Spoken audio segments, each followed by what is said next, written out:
हजूर हजूर। क्या है? हजूर वो रूपचंद मकान लेने के लिए आया है। क्या उसे कह दे मकान खाली नहीं है। लेकिन हजूर उसके साथ तुर्के में एक लड़की भी है। मकान उसको चाहिए। अरे गधे, मुझे पहले क्यों नहीं बताया? काम बना, जरा होशियार रहना। हजूर हजूर।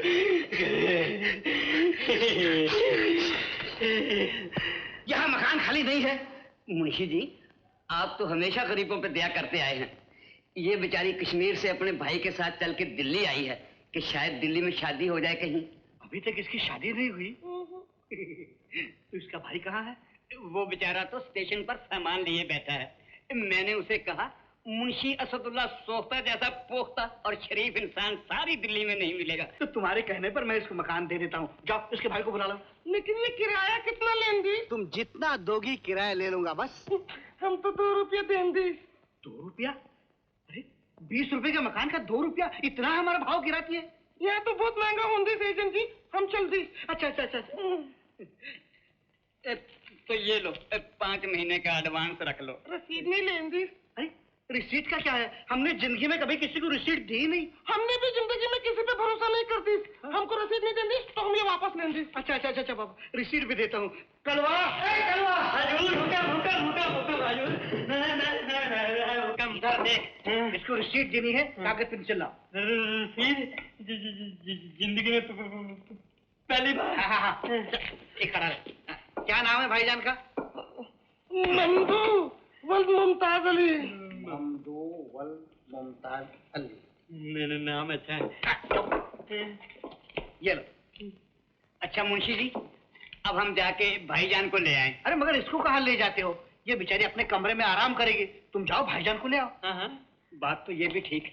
आपा जी आप आराम करिए, फिर मैं जाके भाईजान को ले आऊंगा और मैं आपको कमरे तक छोड़ आऊं।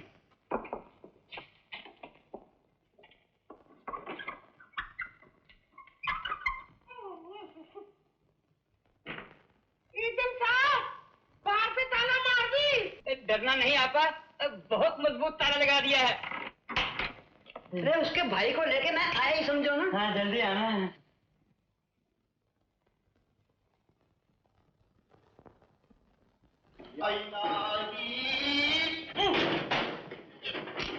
मुंशी जी कौन है वे?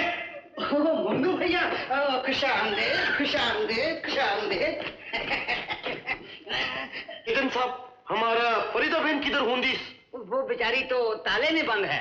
हैं?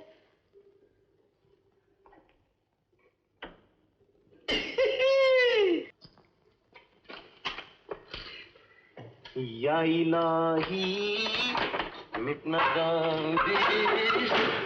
ददरे दिल। फरीदा बहन,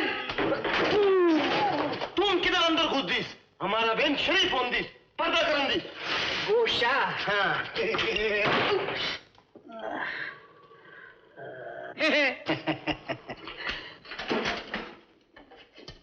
ओ बेशर्म फरीदा की बच्ची, ये पीछे का खिड़की क्यों खुला रख दी? हमको माफ करो भाईजान, हम फिर कभी खिड़की नहीं खोल दी। वो हम तुमको माफ नहीं करन दी, हम तुम्हारा सर फोड़ दी। भाईजान इधर कोई बाहर का आदमी नहीं रहेंगी, इधर खाली मुंशी जी रहेंगी। वो तो बहुत शरीफ आदमी होती। हो आते ही मुंशी जी का तारीफ शुरू कर दी। तुमको कैसे मालूम मुंशी जी शरीफ आदमी हों दी? क्या तुम मुझसे बात करन दी?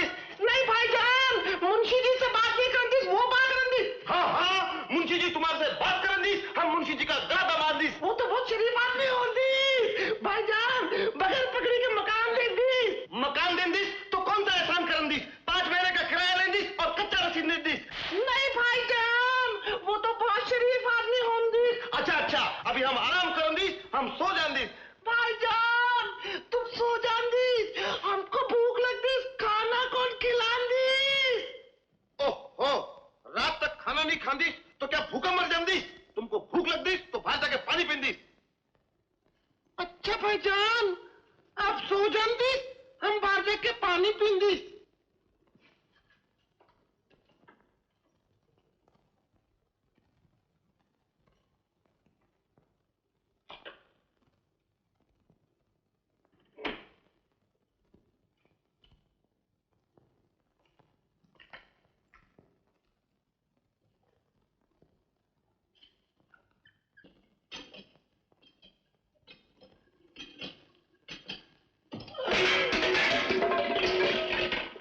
अरे ये तुम क्या कर दी? फरीदा, मैं तुमसे कुछ अकेले में बात करना चाहता हूँ। आज तक मेरी जिंदगी में मुझसे अकेले में कोई भी बात नहीं कर दी। फरीदा, तुम्हारा भाई बड़ा जालिम आदमी है। फरीदा, अगर तुम मेरे साथ बगीचे में चलो तो मैं तुम्हें जुम्मा मस्जिद का कबाब खिलाऊंगा, वहां तुमको पक्की रसीद दूंगा, ये मकान तुम्हारे नाम पे कर दूंगा। भाईजान 2 दिन बाद बाहर जान दीस ना,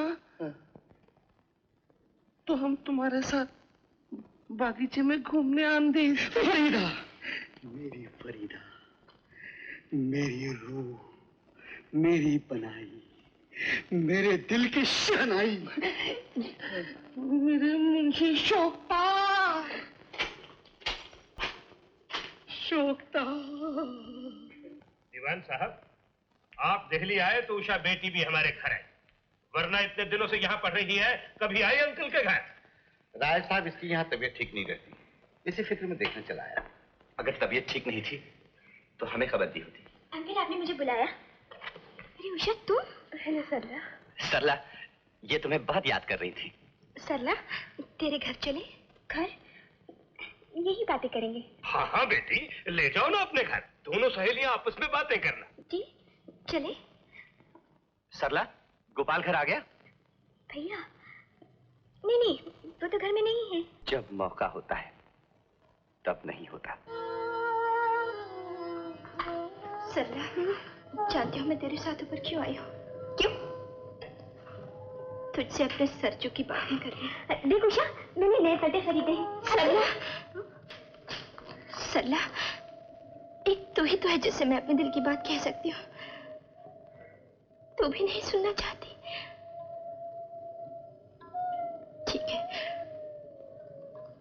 अब मैं तुझसे भी कोई बात नहीं कहूँगी। नहीं रे उषा, ये बात नहीं। सरला, तू मेरी हालत नहीं जानती। कभी कभी ऐसी घुटन महसूस होती है जैसे किसी आदमी को चीते जी कब्र में बंद किया हो। उस वक्त उसकी बातें करने को जी चाहता है। और सरला, मैं तेरे सिवा किससे करूं उसकी बात? आखिर इन बातों से फायदा क्या होगा उषा? तू क्यों नहीं समझती? वो तुझे धोखा दे गया है, भाग गया है वो। यही बात तो मेरी समझ में नहीं आती कि उसने ऐसा क्यों किया। क्यों? मैं तेरा दुख समझती हूँ उषा, मगर बर्दाश्त भी तो इंसान ही करता है। नहीं सरला, पत्थर बर्दाश्त करता है, इंसान का तो दिल होता है, वो कैसे बर्दाश्त कर सकता है? नहीं उषा, मैंने बर्दाश्त करने वाले इंसान भी देखे हैं। कहाँ? यहाँ, इसी शहर में। तो फिर उनका जख्म इतना गहरा नहीं हो? उषा, तू नहीं जानती उषा, कितने गहरे जख्म खाकर भी लोग चुप रहते हैं। तो फिर वो देवता होगी, लेकिन मैं देवता नहीं हूँ, मैं इंसान हूँ। मेरे जख्मों में दर्द होता है, उनकी बेवफाई मुझे तीर की तरह चुभती है। उषा, जिसे तुम बेवफा कह रही हो, आखिर उसकी भी तो कुछ मजबूरियां होंगी, ये क्यों नहीं सोचती तुम? देख पगली, ऐसी बातें नहीं करते। कौन जाने इन बातों से उस बेचारे के दिल पर क्या गुजरेगी। उस पे क्या गुजरेगी? वो दिल्ली में इस वक्त कहीं आराम से सो रहा होगा। उसे क्या मालूम, इसी दिल्ली में ऐसी अभागन भी है जिसकी दुनिया उसने वीरान सुनसान कर दी। उषा, मेरे एक भैया है, डॉक्टर गोपाल। तू उन्हें नहीं जानती? देखा तो नहीं है, नाम जरूर सुना है। हाँ वही, उन्हें मैंने तेरी सारी कहानी सुनाई थी। बहुत दुख हुआ उन्हें सुनकर। कहने लगे, अपनी सहेली को यही समझाना कि जो गुजर गया उसे याद करने से क्या फायदा। और उषा, उन्होंने कहा, रमेश बहुत अच्छा लड़का है। सरला, उनसे कह देना कि मेरे लिए इस दुनिया में एक ही अच्छा लड़का है, सरजू। सरला, बाबूजी कह रहे हैं जाने का वक्त हो गया। अच्छा रमेश भैया, आओ क्या।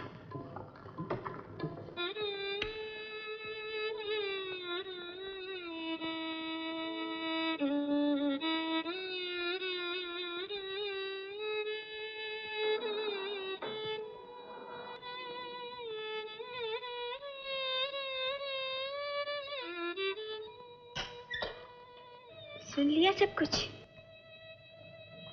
हाँ। भैया, मुझे तो अब भी ऐसा लगता है, अगर तुम मुझे सच सच बता दो ना तो उसका प्यार नहीं सला नहीं। तो आखिर इस उलझन का इलाज क्या होगा भैया?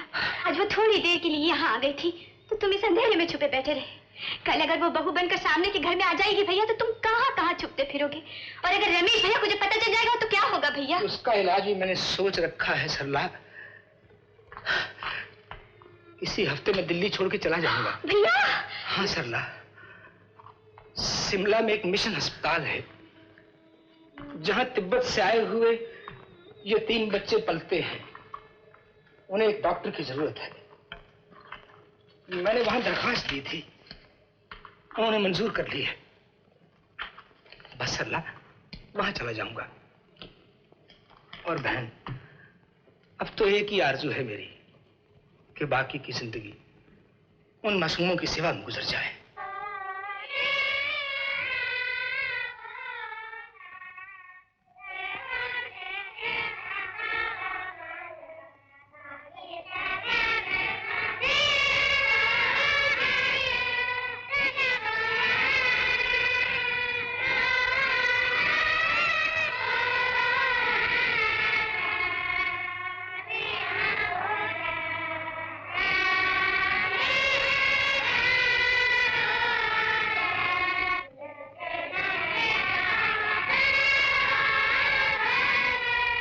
बच्चा लोग का माँ बाप नहीं। ये बच्चा लोग प्यार और लव का इतना भूखा है कि इनको कोई जरा भी लव करता है तो ये बस उसका पीछे मैड हो जाता है।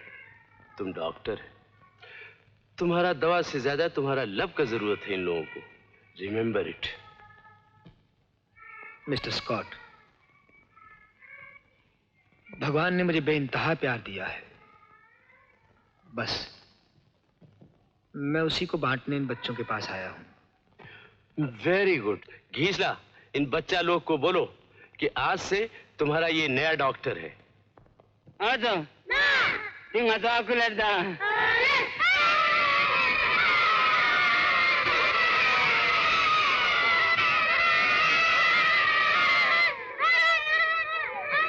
बाबूजी, मुझे शिमला ले चलिए।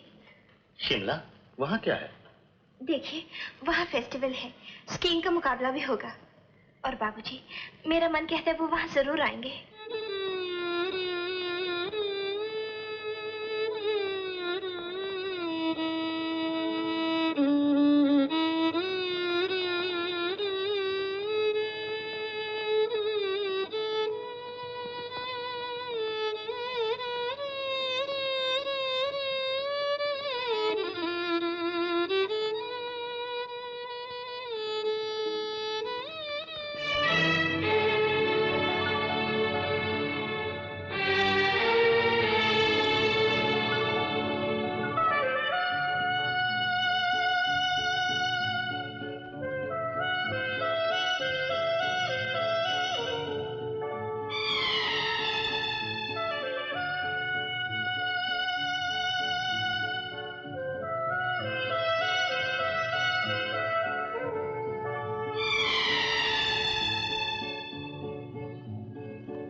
हो, जैसे मुझे जानते ही नहीं। माफ कीजिएगा, कौन है आप?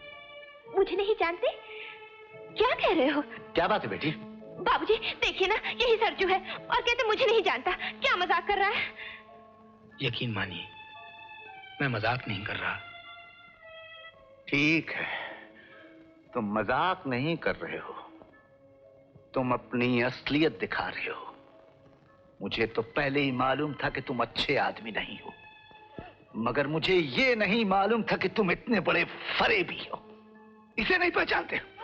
अच्छी तरह देख लो, इसकी तुमने जिंदगी बर्बाद कर दी। जो तुम्हें दीवानों की तरह ढूंढती फिरती है। कमीने, फरेबी, तुमने हम दोनों को इतना दुख दर्द दिया है कि जी चाहता तुम्हारा गला घोट। नहीं बाबूजी, बाबूजी मैं जानती हूँ इनको क्या हुआ है। बाबूजी आप जानते हैं, किसी एक्सीडेंट, किसी चोट की वजह से लोग सब कुछ भूल जाते हैं। इनके साथ यही हो सकता है। सरजू, तुम्हारा कोई एक्सीडेंट तो नहीं हुआ? जी नहीं। देखिए ना बाबूजी, ये भी भूल गए। सरजू, सरजू मुझे गौर से देखो, मैं उषा हूँ, उषा। याद करो, हम गुलमर्ग में मिले थे और मैं घोड़े से गिर गई थी, तुमने मुझे उठाया था। और सरजू हम झील के किनारे सैर किया करते थे।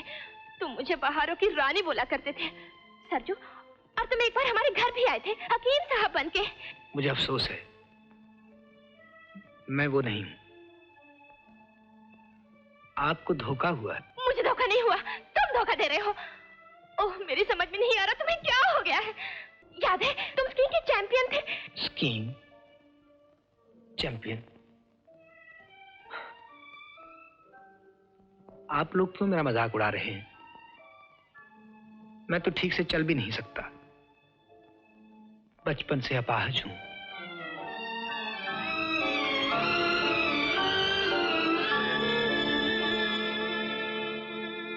बेचारे को बड़ा दुख हुआ होगा। कभी कभी नजर भी क्या धोखा खा जाती है। नजर धोखा खा सकती है बाबूजी, पर आत्मा धोखा नहीं खा सकती। बाबूजी मैं कहती हूँ वही है, वही है। झूठ मूठ लंगड़ेपन का बहाना करके हमें धोखा दे रहे हैं। बाबूजी, बाबूजी ने रोक लीजिए, बाबूजी रोक लीजिए, वही है। तुम्हें विश्वास है कि वो वही है? हाँ बाबूजी, पूरा विश्वास है। अगर ये सच है बेटी, तो अब उसे रोकने से क्या फायदा? जो ठोकर मार कर चला गया, उसे भीख मांगने से कुछ नहीं मिलेगा। उषा, कुछ नहीं मिलेगा। बाबूजी। उषा।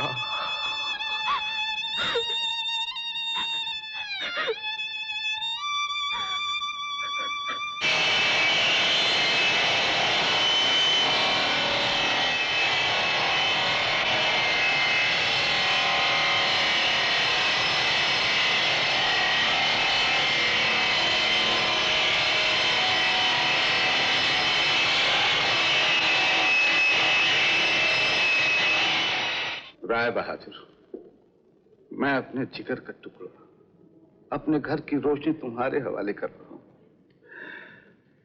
मेरी उषा को बहू नहीं, अपनी बेटी समझकर इस घर में जगह देना। दीवान साहब, मैं तो कब से इस वक्त का इंतजार कर रहा था। उषा इस घर की लक्ष्मी बनकर आए, इससे बढ़कर और खुशी की बात क्या हो सकती है। हमें तो ये रिश्ता हमेशा से मंजूर था, देर तो सिर्फ तुम्हारी तरफ से थी। क्या करूं राय बहादुर, जिस बच्चे की मां नहीं होती, उसके बाप की हालत तुम नहीं जान सकते। खैर, कोई अच्छा सा मुहूर्त निकलवा कर अब सगाई का दिन तय कर लो। सगाई?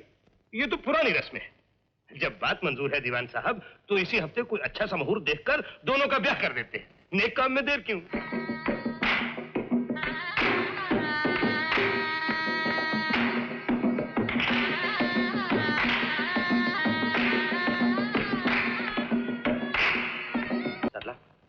गोपाल से कह देना कि मैं उससे बहुत नाराज हूं।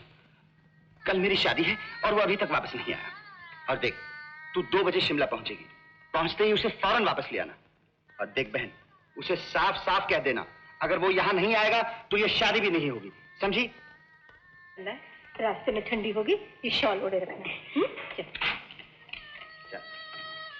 रामदास, जी सर। जरा जल्दी कर, लेकिन संभाल के।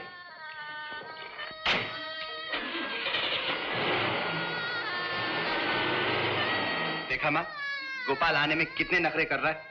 एक बार बच्चों को यहाँ न दे, मजा चका देता हूँ। अरे तो तू उसकी शादी पर नखरे कर लेना। मुंशी जी किस चक्कर में फंस गए थे? अब आए हो, सब आपका इंतजार कर रहे हैं। अच्छा अच्छा, सामान उतरवाओ पहले। हाँ, सामान उतारो कली। बाबूजी, हम मजदूर होंदिस, कूली नहीं होंदिस। सामान ला के इधर रखना हमारा काम होंदिस, सामान उठाना तुम्हारा काम होंदिस। मुंशी जी, वो बाबूजी कौन होंदिस? अदब से बात करो, वो हमारे छोटे मालिक हैं। नहीं मुंशी जी, वो हमारा बाबूजी का दोस्त होंदिस। मंदू। बाबूजी, ओ छोटे मालिक जी। मंदू। बाबूजी, आप हमको जानते? नहीं भाई, क्या बात है? छोटे मालिक, ये पागल है, आप जाइए। नहीं बाबूजी, हम पागल नहीं होंदिस। आप हमारा सरजू बाबू का दोस्त होंदिस ना? सरजू? हाँ बाबूजी, आप कश्मीर आंदिस, हम मंदू, जन्नत हाउसबोट वाला मंदू। ओहो मंदू, याद आ गया। मंदू, तुम यहाँ क्या कर रहे हो? बाबूजी, हम इधर मजूरी कर दिस बाबूजी। अच्छा बाबूजी, हमारा सरजू बाबू किधर होंदिस? अरे मंदू, क्या बताएं, तुम्हारा सरजू बाबू तो शिमला में बैठा हुआ है, लेकिन वो आज शाम को वापस आ रहा है। इधर आंदिस? बाबूजी, फिर हम उनका इधर इंतजार कर दिस। हम तुम्हारा दोस्त से पूछ दिस बाबूजी कि वो हमारे बीवी जी का जिंदगी क्यों बर्बाद कर दिस, उससे मोहब्बत कर दिस और फिर भाग जान दिस। मोहब्बत? हाँ बाबूजी। कौन है वो लड़की मंदू? तुम उसे जानते हो? हाँ बाबूजी, अल्लाह कसम, हमारा बीवी जी बहुत शरीफ होंदिस। देखो मंदू, तुम एक काम करना, आज शाम जब सरजू वापस आएगा तुम उसे मत मिलना, उसे कुछ ना बताना। क्यों नहीं बताऊंगी? मंदू, तुम नहीं जानते मंदू, उसकी जिंदगी बर्बाद हो चुकी है और वही लड़की जिसका तुम जिक्र कर रहे हो उसकी जिंदगी में बाहर ला सकती है। मंदू, मैं शादी के बाद तुम्हारे साथ फौरन कश्मीर चलूंगा, मुझे एक बार उस लड़की से मिला देना, मैं उसकी आजिज़ी करूंगा, मिन्नत करूंगा। बाबूजी, आपको कश्मीर जाने की जरूरत नहीं होंदिस, हमारा उषा बीबी इधर दिल्ली में रहंदिस। उषा दिल्ली में? हाँ बाबूजी, दिल्ली कॉलेज में पढ़तीस। कॉलेज में पढ़ती है? मंदू, दीवान किशन किशोर की लड़की तो नहीं? हाँ बाबूजी, आप बीबी जी को जानते? हाँ मंदू, अच्छी तरह जानता हूँ। सब ठीक हो जाए। क्या ठीक हो जाएगा भैया? तुम तो ये भी समझते हो कि उषा तुम्हारी बातों से धोखा खा गई है, मगर ये तुम्हारी भूल है भैया। उसने मुझे सब कुछ बताया था कि वो तुमसे मिली थी और तुमने जानबूझकर उसे पहचानने से इनकार कर दिया था। ये तो और भी अच्छा है ना, मुझे धोखेबाज कमीना समझकर मुझे भूल तो जाएगी, अपने दिल से तो निकाल देगी। ये तुम समझते हो ना भैया, मगर मैं ऐसा नहीं समझती। भैया, तुमने इन दिनों उस बेचारी की हालत नहीं देखी, बिल्कुल एक जिंदा लाश की तरह है, जिसे जबरदस्ती उसके पिता शादी की वेदी पर बैठा रहे हैं। हाँ भैया, मुझे तो इस शादी में तबाही के सिवा कुछ नजर नहीं आया। सरला, ऐसी बात नहीं कहते बहन, ऐसी बात नहीं कहते। अभी उसके जख्म गहरे हैं, ताजा है उसके जख्म, वक्त बहुत बड़ा इलाज है सरला। और फिर रमेश जैसा साथी मिलने से तो उसके तमाम जख्म भर जाएंगे। रमेश के पास इतना प्यार है कि उसकी जिंदगी में नई उमंगें, नई आरज़ुएं भर देगा वो। यकीनन खुशी से गुजरेगी। एक दोस्त के सीने में छुरी मार के एक दोस्त की जिंदगी खुशी से क्यों नहीं गुजर सकती? रमेश नहीं, मुझे गलत मत समझ मेरे भाई। अब मैं तुझे बिल्कुल गलत नहीं समझता गोपाल। मैं जो नहीं जानता था वो आज मुझे मंदू ने बता दिया है, और फिर तुम्हारी बातों से पता चल गया है कि तुम दोस्ती को क्या समझते हो। एक दोस्त की चिता पे दूसरा दोस्त अपनी खुशी का महल खड़ा कर दे, ये दोस्ती का उसूल तुम्हारा होगा गोपाल, रमेश का नहीं। रमेश नहीं, मैं तुमसे सिर्फ एक बात पूछता हूँ, क्या कुर्बानी दोस्ती का असूल नहीं? क्या एक दोस्त अपने दोस्त के लिए कुर्बानी नहीं दे सकता? कर सकता है गोपाल, जरूर कर सकता है, पर यह कुर्बानी मैं क्यों ना करूं, तुम क्यों करो? रमेश, उस कुर्बानी के लिए मैं तुमसे ही तो कह रहा हूँ। गोपाल। हाँ रमेश, मैंने एक लड़की से प्यार किया था, उसी की खुशी की खातिर मैं तुमसे भीख मांग रहा हूँ। अगर अपने दोस्त की खातिर कुर्बानी दे सकते हो तो उससे शादी कर लो, और जो खुशियां मैं उसे नहीं दे सकता उससे उसकी जिंदगी भर दो मेरे यार, बस इतना ही कर दो। तो तुम चाहते हो कि मैं एक के बजाय 2 खून कर दूं गोपाल? तुम सिर्फ दोस्ती में कच्चे हो मेरे दोस्त, बल्कि अभी तक प्यार को भी ना समझा।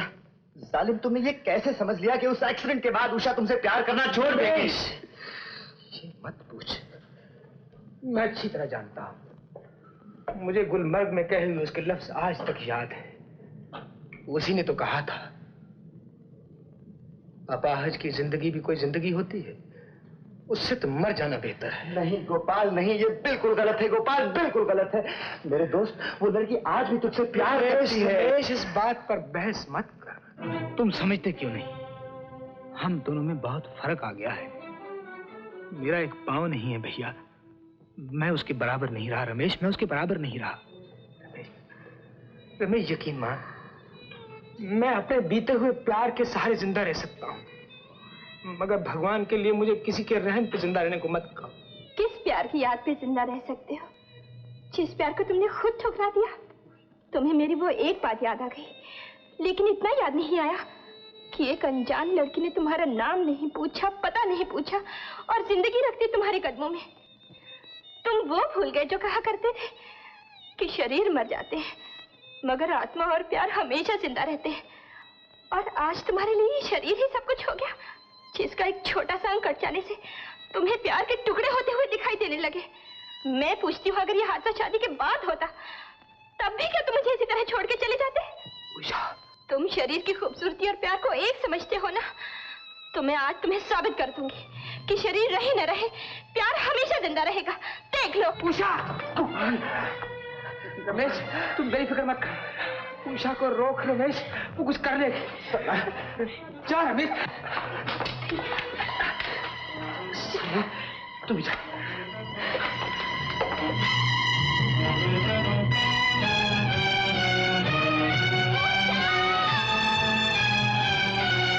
माँ उषा कहीं चली गई।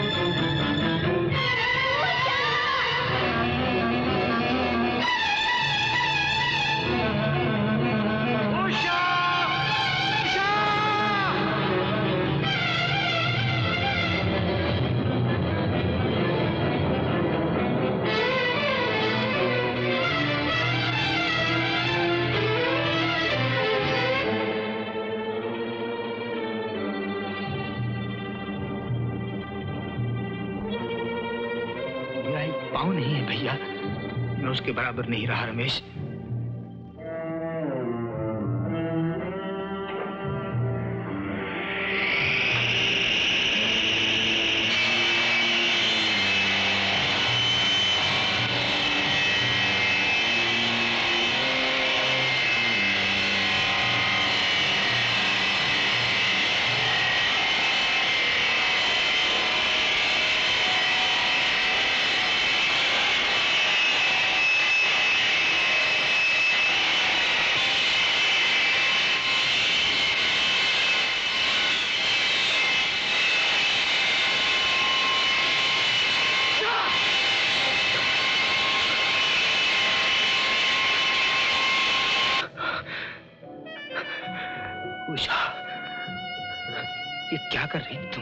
ये क्या कर रही थी तुम?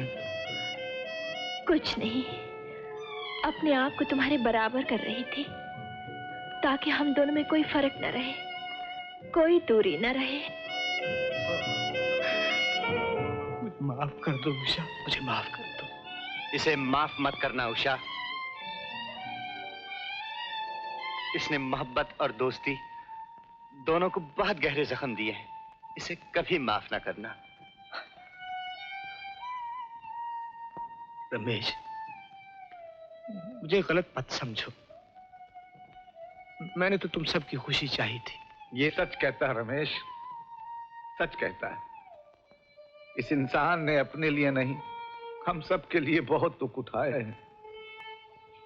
रमेश, गोपाल,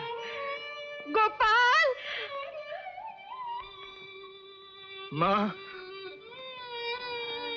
गोपाल, माँ,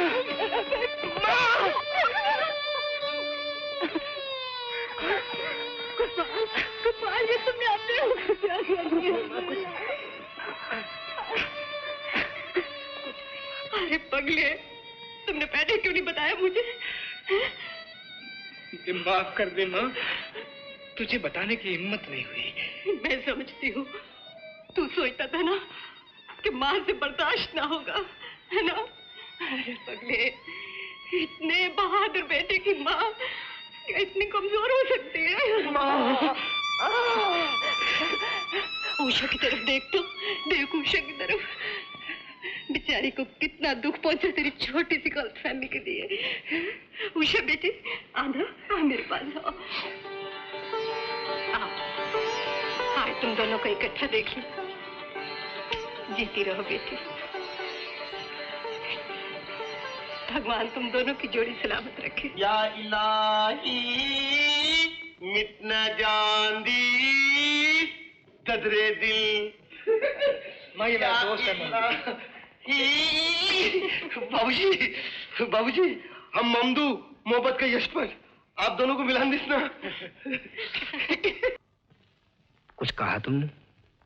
नहीं तो सच?